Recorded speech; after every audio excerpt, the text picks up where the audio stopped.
Olá pessoal, tudo bem? Sejam todos bem-vindos para mais uma aula aqui na comunidade G-Grum e hoje a gente vai fazer a parte com as tesouras, né? Então vocês podem perceber que eu estou utilizando tesoura curva, vou usar tesoura reta e vou utilizar tesoura tubarão e semi-dentada mais para a região do rosto. Então eu revezo muito entre essas duas tesouras, tá bom? A tubarão e a curva, porque são as que eu mais uso aí, beleza?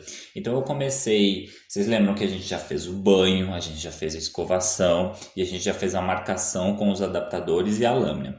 Então, dado que a gente já fez essa parte, a gente parte para a tesoura literalmente.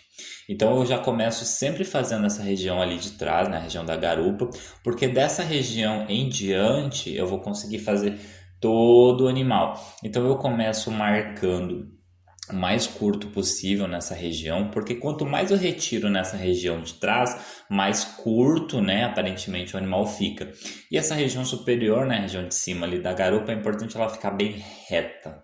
Quanto mais reta ela ficar, mais bonito o animal fica, porque isso deixa ele elegante, entendeu? Quando o animal tem essa região muito selada, muito torta, isso, querendo ou não, prejudica, né, esteticamente o animal.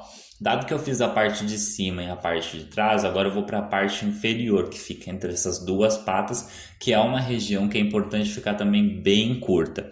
Normalmente, poodle é um animal que tem as patas um pouco mais longas, então fica mais bonito fazer isso.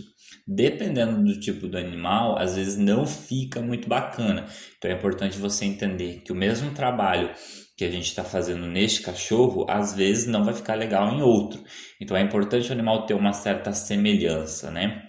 Bom, como vocês podem ver agora, a gente está fazendo a marcação de trás, né? A marcação das patas posteriores ali no isquio, no ilho, que é deixar essa região mais bonita de certa forma, entendeu? Então é importante você trabalhar essa região. Vocês percebam que eu não começo pela lateral do animal, eu começo literalmente pela parte de trás. E começo pelas partes de dentro. Então agora eu vou fazer a parte interna da pata traseira. Então isso vai dar uma noção para onde eu tenho que ir conforme o trabalho for desenrolando, beleza? Eu faço o mesmo procedimento na outra pata, né? E como a pelagem é uma pelagem que tem uma textura bacana, eu gosto de utilizar uma tesoura fio navalha nessa região, né? Quando a pelagem é muito lisa, o processo de tosa é totalmente diferente. Entendam bem isso, tá bom? Porque às vezes você vai querer fazer o mesmo procedimento animal com a pelagem muito lisa, acaba ficando muito marcado, porque não é para ser feito da mesma forma, entendeu? Então, possivelmente, talvez uma próxima aula a gente faça aí um Yorkshire, uma tosa bebê, um animal com a pelagem bem lisa, né?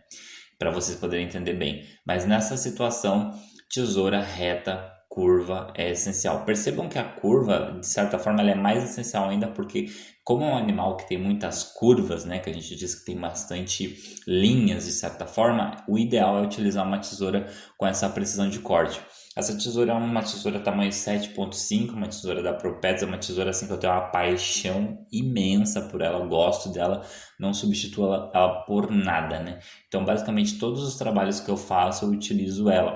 E eu gosto de usar ela dos dois lados, né? Tanto da parte curva quanto da parte não curvada. Vocês podem ver que eu troco ela às vezes de posição para mim conseguir ter um acabamento melhor, um acabamento bacana, né?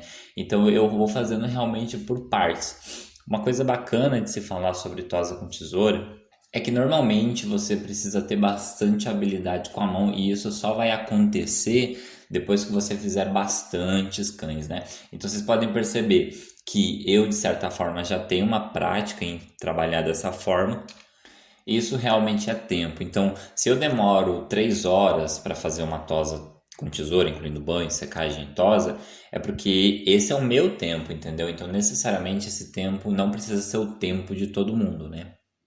Então, eu entendo que tudo é com prática e repetência, né?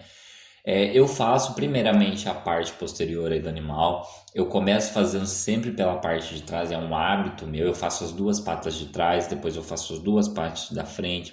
Aí eu junto essas duas coisas, né? Depois eu faço a cabeça. Esse é o meu processo de trabalho. Mas se você quiser começar pela cabeça, pela pata, enfim, aí é indiferente, entendeu?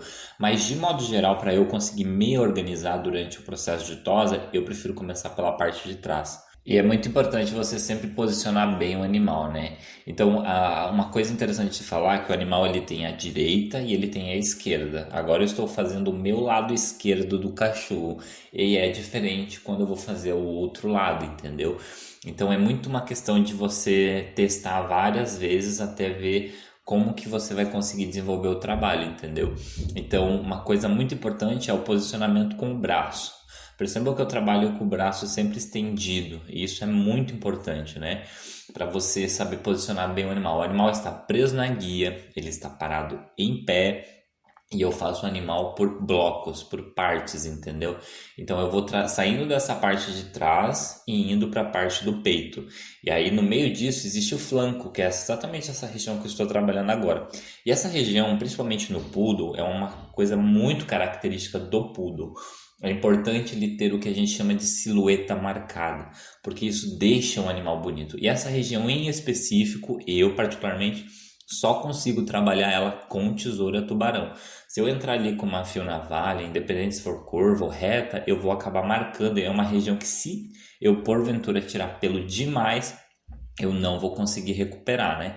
Porque é um corte preciso e ele precisa ser feito uma vez só. Então perceba que a tubarão, ela entra exatamente nessas questões onde você precisa retirar por partes, né? A partir do momento que você faz um corte muito preciso, você tem que ter 100% de certeza que isso vai ficar bom. Então eu só uso uma fio navalha mesmo quando eu vou fazer um corte bem agressivo, quando eu vou retirar bastante pelo e eu não tenho tanta preocupação assim. Nesse primeiro momento, aí logo em seguida eu venho com a tubarão para fazer um polimento. Isso em pelagem de poodle, normalmente em pelagem lisa eu começo pela tubarão, tá bom? Então, percebam que eu vou trabalhando com uma tesoura, depois que eu percebo que eu não preciso mais cortar tanto, eu substituo por uma fio navalha e assim, independentemente, eu vou revezando bastante. Então agora passei para o outro lado do animal, lembrando que eu vou fazer somente a parte posterior, a parte da garupa e a região do flanco, saindo em direção ao peitoral, tá bom? Bem prático, bem didático para que vocês possam entender e lembrando sempre que o animal precisa estar parado, porque se ele não estiver bem posicionado, você não consegue fazer um acabamento bacana, né?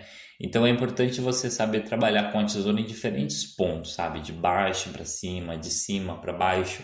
E tudo isso você desenvolve realmente com a frequência que você faz o seu trabalho, né?